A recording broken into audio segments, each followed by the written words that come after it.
좋으신 하나님이 주시는 은총과 평화가 사랑하는 교우 여러분들에게 있기를 빕니다. 계속해서 주의 기도를 읽어가고 있습니다. 종교 개혁가들은 주의 기도를 기도 중에 기도라 부르며 찬사를 아끼지 않았습니다. 그 중에 마틴 루터는 주의 기도를 기독교의 모범 기도문이라 했습니다. 그럼 굳이 설명할 필요가 없는 정의이죠. 또한 루터는 이야기합니다. 주의 기도야말로 최대의 순교자라고 이야기합니다. 이 말은 주의 기도가 순교당하고 있다라고 하는 것인데요. 루터는 믿는 자들이 메마른 마음으로 주의 기도를 고백하고 형식적이게 이 주의 기도를 암송하는 것을 보면서 주의 기도가 날마다 순교당하고 있다라고 생각했습니다. 주의 기도의 뜻을 깊이 묵상하지도 않고 또 주의 기도대로 살아가지 않는 모습에 대한 안타까움이 묻어나는 말입니다. 오늘날 주의 기도를 고백하는 저와 여러분의 모습은 어떠한지 돌아볼 수 있어야 합니다. 주의 기도를 묵상하고 또 고백하는 또 암송하는 우리의 마음이 메마르지는 않았는지 또 형식적이지는 않았는지 저희가 돌아볼 수 있는 시간이 되었으면 좋겠습니다. 어거스틴도 주의 기도에 대해 말하고 있죠. 제대로 기도하고 있다면 기도 중에 무엇을 말하든 이미 주의 기도 안에 담긴 것을 말하는 셈이다. 어거스틴은 주의 기도가 가장 올바른 기도가 됨을 우리에게 강조하고 있습니다. 그러면서 이 주의 기도의 내용을 통해 우리의 기도가 정말 무엇을 지향해야 하는지 또 무엇을 기도해야 하는지 어거스틴은 우리에게 방향을 알려주면서 정말 하나님이 원하시는 기도는 하나님의 마음과 또 하나님의 뜻과 일치되는 기도임을 그는 우리에게 일깨우고 있습니다. 토마스 아퀴나스는 주의 기도를 가장 안전한 기도라 말합니다. 웨슬리는 주의 기도를 우리에게 주신 기도의 표준이라 말했습니다. 이처럼 믿음의 선조들이 주의 기도를 통해 우리가 얻게 되는 공통적인 신앙의 유익은 먼저는 우리가 하나님과 연결되어지게 하고 다른 하나는 우리의 기도 안에 담겨져 있는 우리의 탐욕과 우리의 정욕을 비워내게 한다라는 것입니다. 종교 개혁자들의 찬사가 아니더라도 주의 기도의 중요성은 예수께서 우리에게 직접 가르치신 기도라고 하는 데 있습니다. 그분이 우리에게 가르치셨으니 이 주의 기도는 가장 온전하고 올바른 기도인 셈입니다. 어릴 때 어떻게 기도해야 할지 몰랐습니다. 어떻게 기도하는 것이 올바른 기도인지 몰랐습니다. 목회자가 되었다고 해서 기도에 대한 명쾌한 답을 얻은 것도 아닙니다. 기도를 잘 하고 있다고 말할 수도 없을 것 같습니다. 그럴 때 어른들에게 물었던 기억이 납니다. 어떻게 기도하면 좋을까요? 어떻게 기도하는 것이 바른 기도일까요? 어른들한테 물었었습니다. 그때 어른들이 이야기해 주셨던 것이 있었습니다. 어떻게 기도할지 모른다면 주의 기도를 반복해서 암송하면 된다라는 것이었습니다. 반복해서 주의 기도를 외우고 또 외우면 된다라는 것이었습니다. 지금에 와서 생각해 보니 그 말이 맞습니다. 그분들이 저에게 기도의 길을 잘 알려준 것이었습니다. 주의 기도 소문 시간에 본 회퍼의 기도의 정의를 나누었습니다.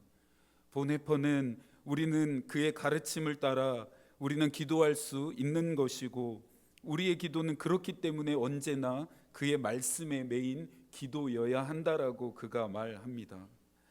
우리는 기도할 때 기도를 우리의 탐욕과 정욕을 이루는 수단으로 삼아서는 안 됩니다.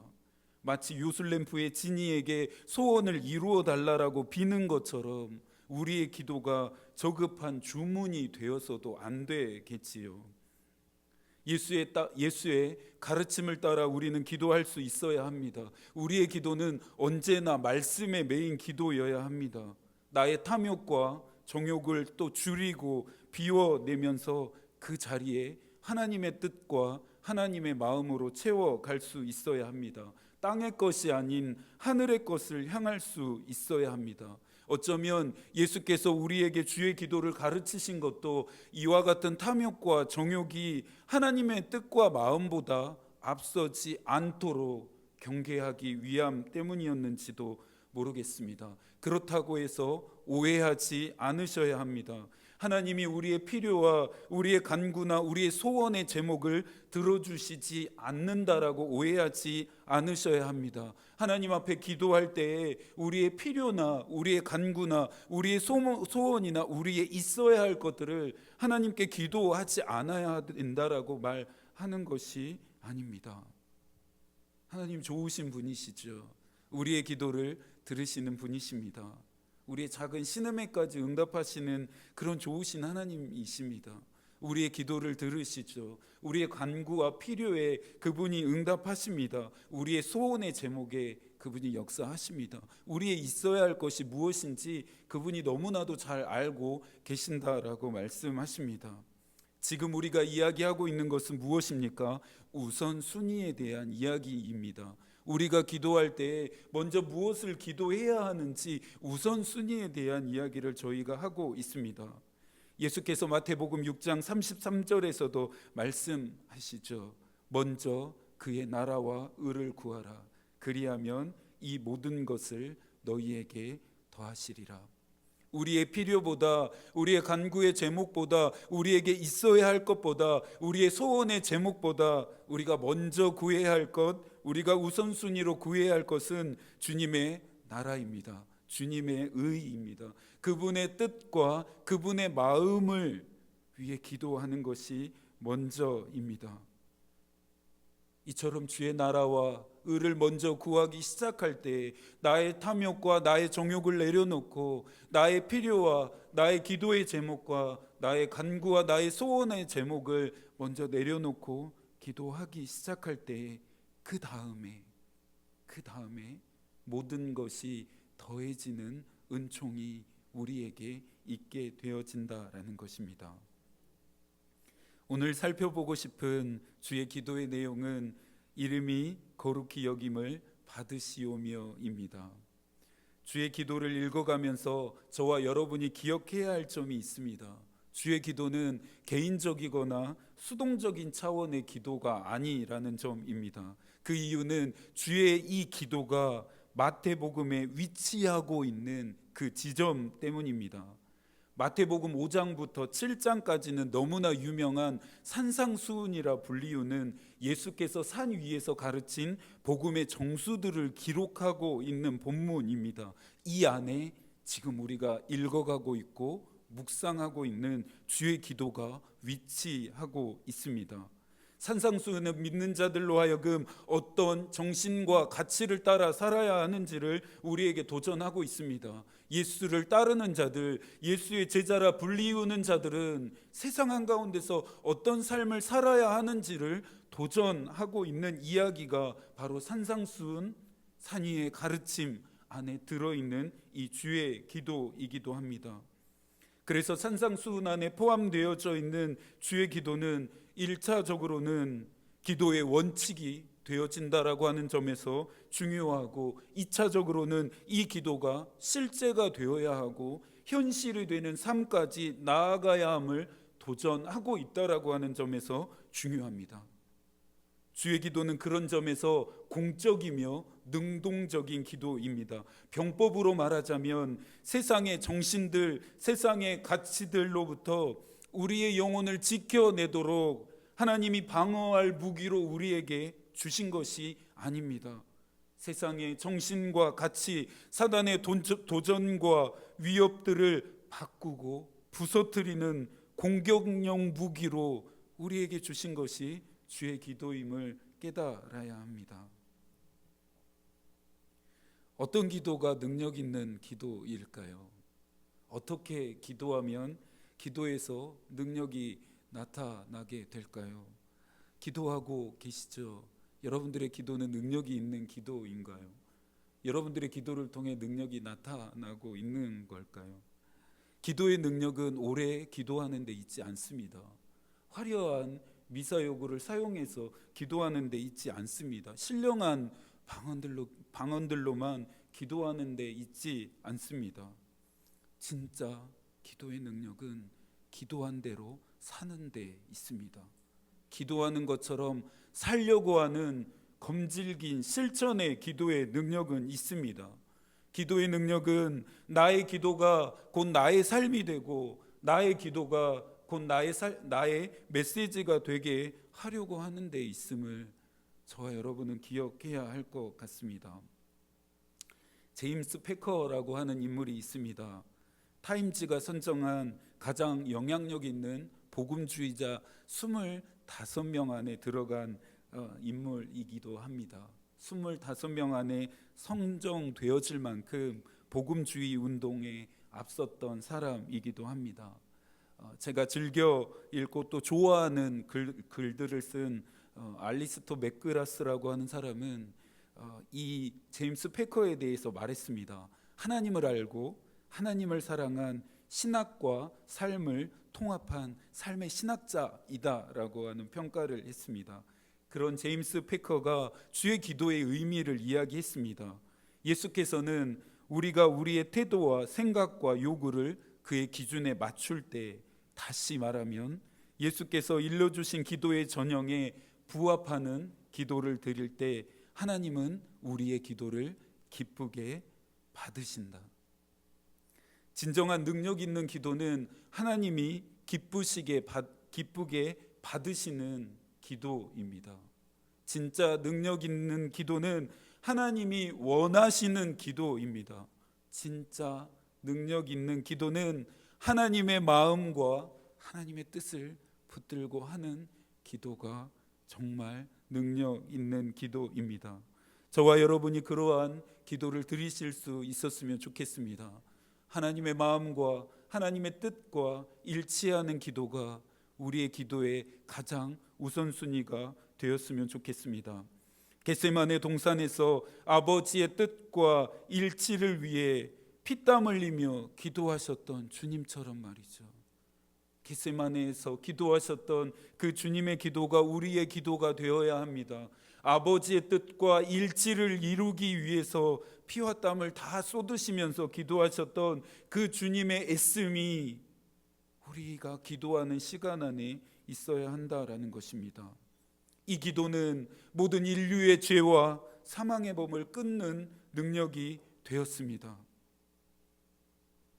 저와 여러분들의 기도 안에, 우리의 기도 안에 이러한 능력들이 드러날 수 있기를 축복합니다.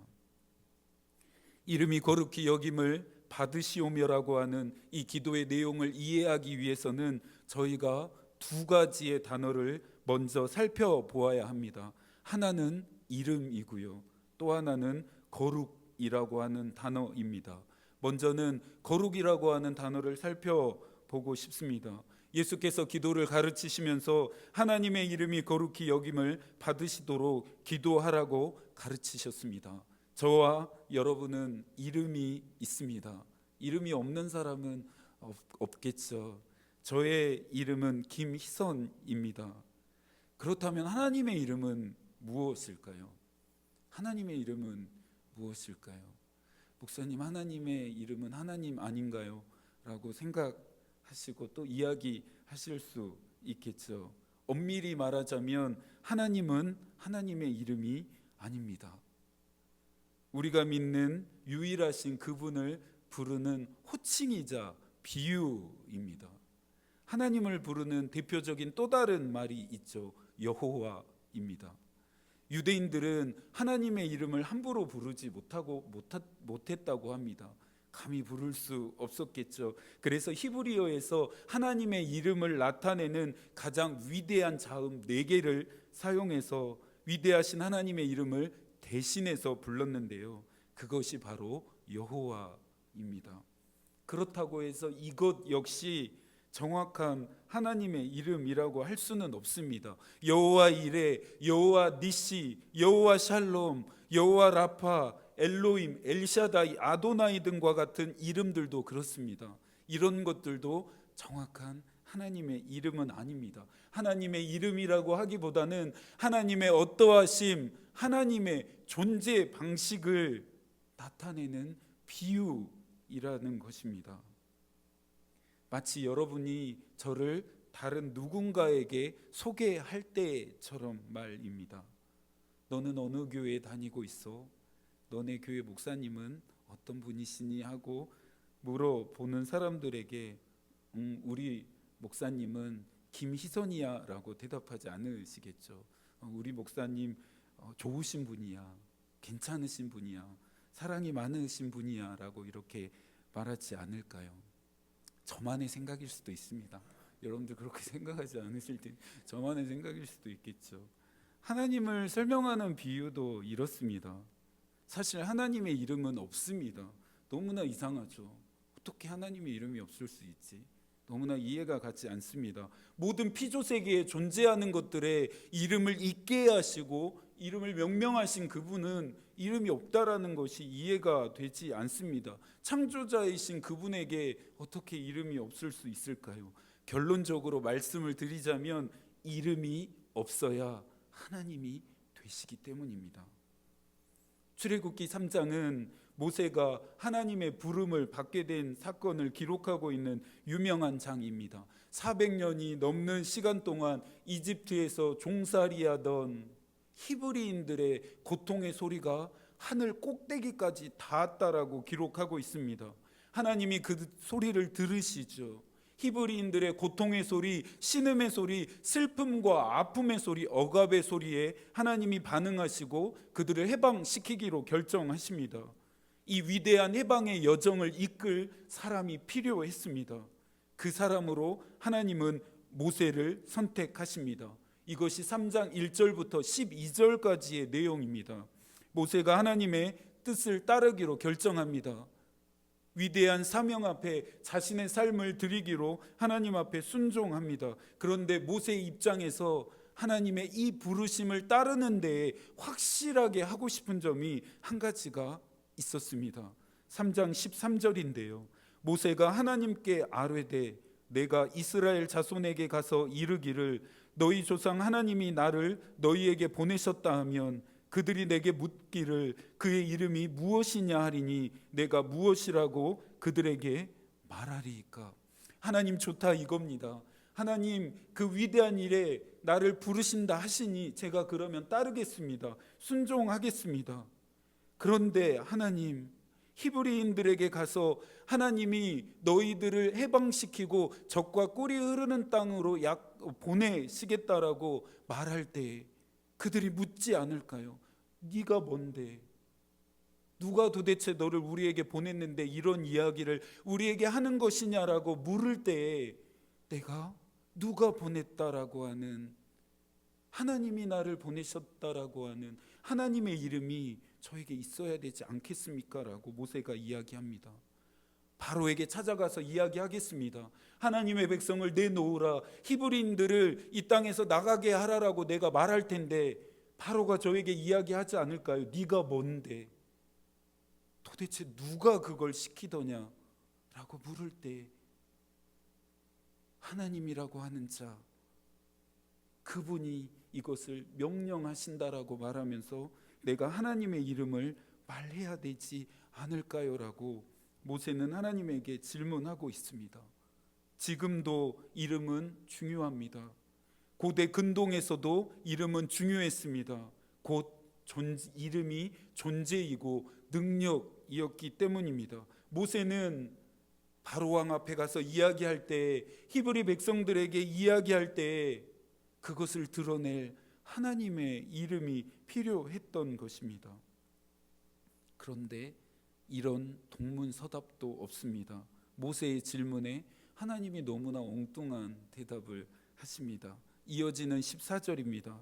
하나님이 모세에게 이르시되 나는 스스로 있는 자이니라. 또 이르시되 너는 이스라엘에게 이같이 이르기를 스스로 있는 자가 나를 너희에게 보내셨다 하라. 하나님이 모세에게 스스로 있는 자라고 자신의 이름을 알려줍니다. 저와 여러분은 지금 스스로 계시는 분을 믿고 있습니다.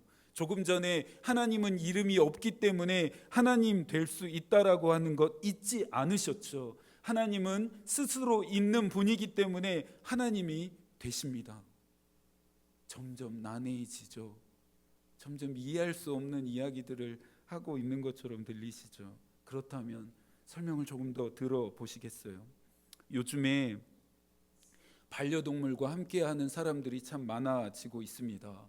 이제 이것이 이제 시대의 문화가 되고 트렌드가 되어 가는 것 같습니다.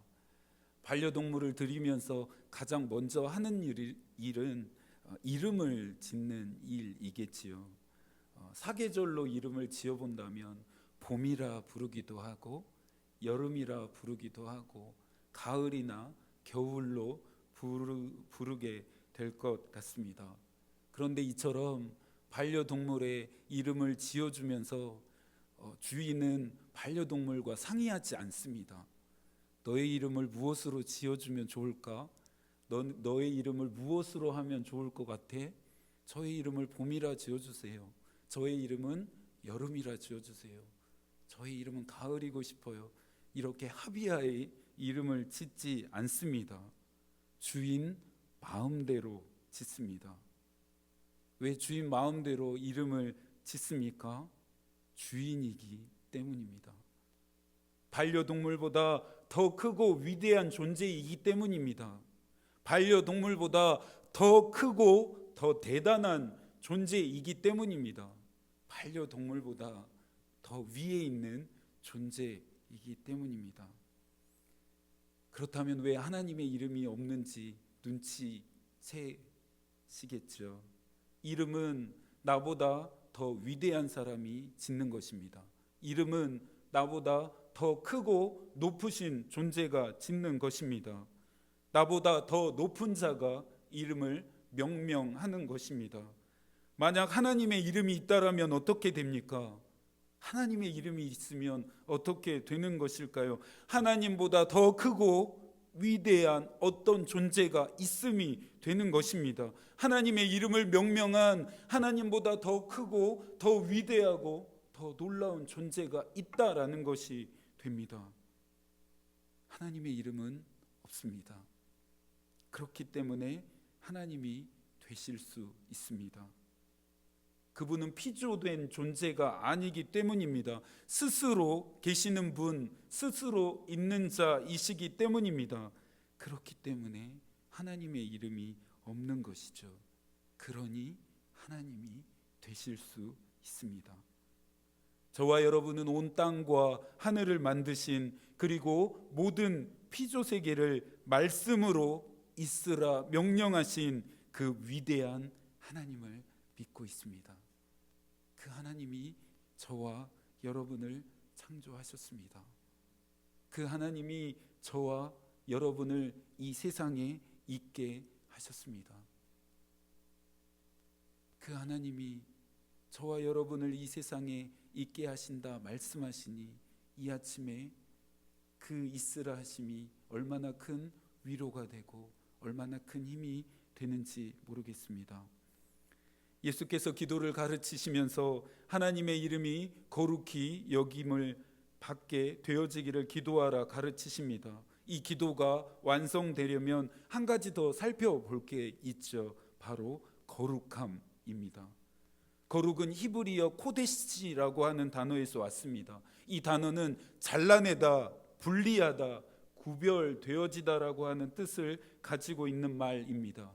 더러움으로부터 분리해낼 때, 더러움으로부터 잘라낼 때, 더러움으로부터 구별해낼 때 사용한 이야기입니다. 거룩은 하나님의 성품 중에 가장 핵심이 되어집니다. 하나님은 모든 것들과 구별되어지는 분이시기 때문입니다. 하나님의 이름을 해석했던 메커니즘처럼 모든 것들과 구별되어지시기 때문에, 모든 것들과 분리되어지시기 때문에, 모든 것들과 잘라내어지신 분이시기 때문에 하나님이 되실 수 있습니다. 웨슬리는 이 거룩에 대해 말합니다. 이 거룩함은 인간들로 하여금 하나님을 인지하고 하나님을 이해하게 한다. 주의 기도를 드리는 자는 분리되고 구별된 자들이어야 합니다. 이것은 세상과 또 타자와의 관계에서 단절되어야 함을 의미하는 것이 아닙니다. 세상과 사단이 주는 정신과 가치를 거스림을 의미하는 것입니다. 우리는 세상과 하나님을 겸하여 섬길 수 없습니다. 믿는 자들, 주의 기도를 하는 자들은 세상과 하나님을 동시에 섬길 수 없다라는 것입니다. 하나님을 따르기로 결단했다라고 한다면 세상이 주는 사단의 정신과 가치를 잘라낼 수 있어야 합니다. 분리시켜야 합니다. 그것으로부터 나를 구별할 수 있어야 합니다. 월요일부터 토요일까지 세상 사람들과 별반 다르게 살고 있지 않다가 주일 단 1시간 이 자리에 나와서 예배 드린다고 해서 우리가 구별되어지는 것입니까? 한 주 동안 세상 사람들과 별반 다를 것 없이 그렇게 살다가 주일 하루 우리가 교회에 나와 하나님께 예배 드린다라고 해서 우리가 세상과 분리되어집니까? 그렇지 않습니다. 그렇지 않아요. 하나님이 원하시는 거룩의 수준은 고작 이 정도가 아닙니다. 하나님이 원하시는 거룩은 여호수아가 죽음을 앞두고 백성에게 한 말에서 확인됩니다. 이사야 24장, 여호수아 24장 14절부터 15절까지의 말씀입니다. 그러므로 이제는 여호와를 경외하며 온전함과 진실함으로 그를 섬기라.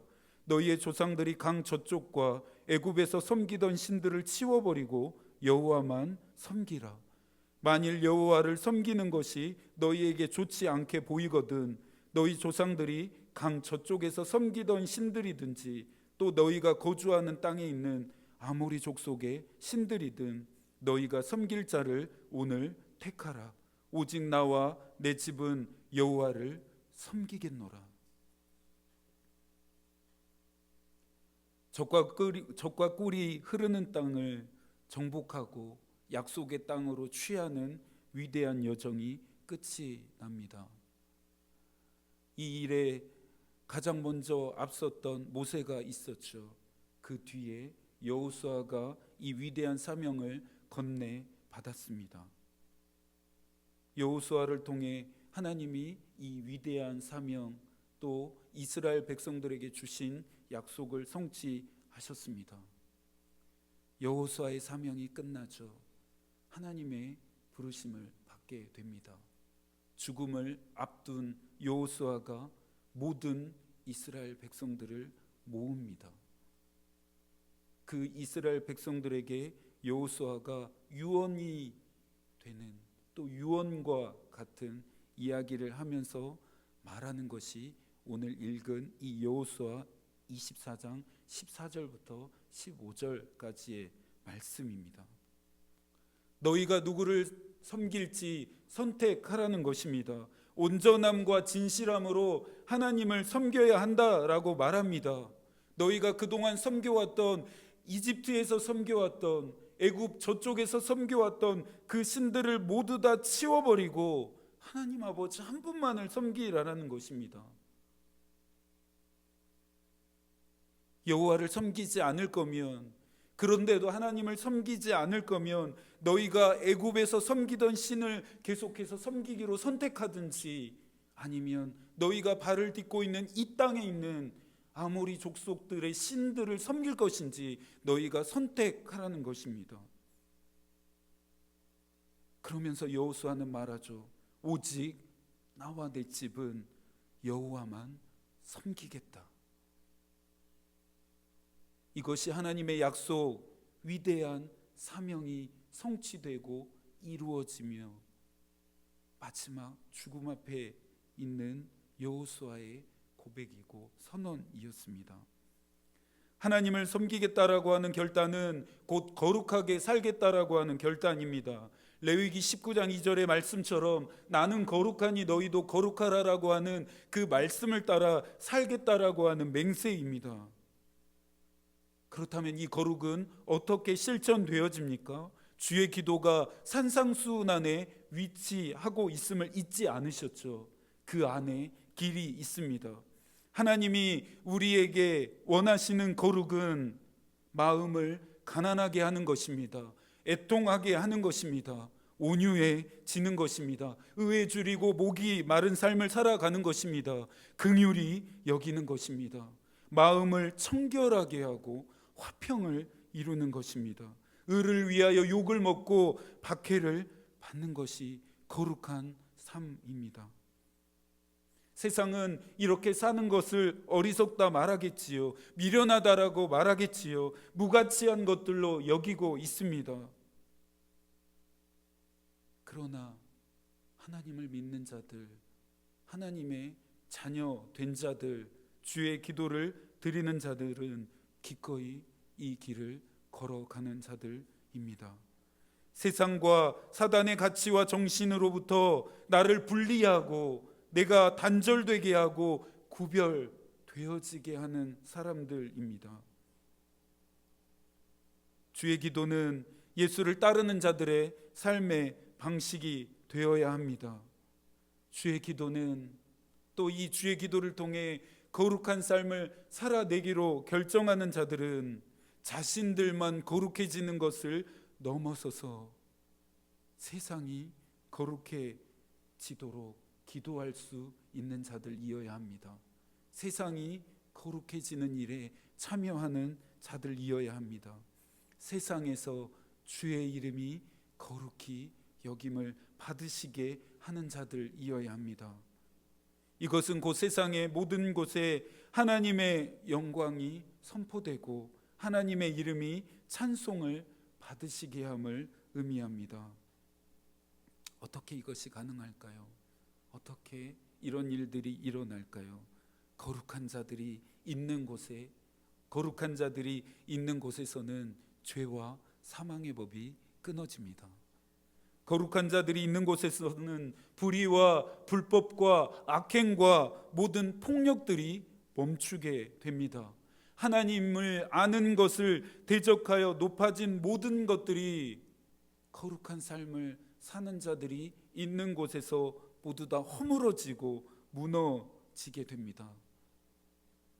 거룩한 삶을 사는 자들이 있는 곳에서는 생명과 평화와 안식과 위로가 깃들게 됩니다. 웨슬리는 하나님께서 위로는 하늘에 있는 모든 이들과 아래로는 땅에 있는 모든 이들로부터 합당한 영예와 경외와 사랑을 받으시기를 기도하는 것이 거룩이라고 말하고 있습니다. 거룩한 삶을 살아내는 자들을 통해 하나님은 영광을 받으십니다. 우리를 부르신 곳, 우리를 있게 하시는 곳에서 거룩하게 살아가는 것이 곧 예배입니다. 하나님의 이름이 거룩히 여김을 받으시도록, 하나님의 이름이 영광을 받으시도록 여러분을 구별하시겠습니까? 그분의 이름이 거룩히 여김을 받으시고 영광을 받으시도록 이 한 주 여러분의 삶을 주 앞에 드리시겠습니까? 주의 말씀하심 앞에 사랑하는 여러분들이 결단으로 응답하실 수 있기를 축복합니다. 하나님의 마음이 우리의 기도가 되고 하나님의 뜻이 우리의 길이 되기를 빕니다. 아멘.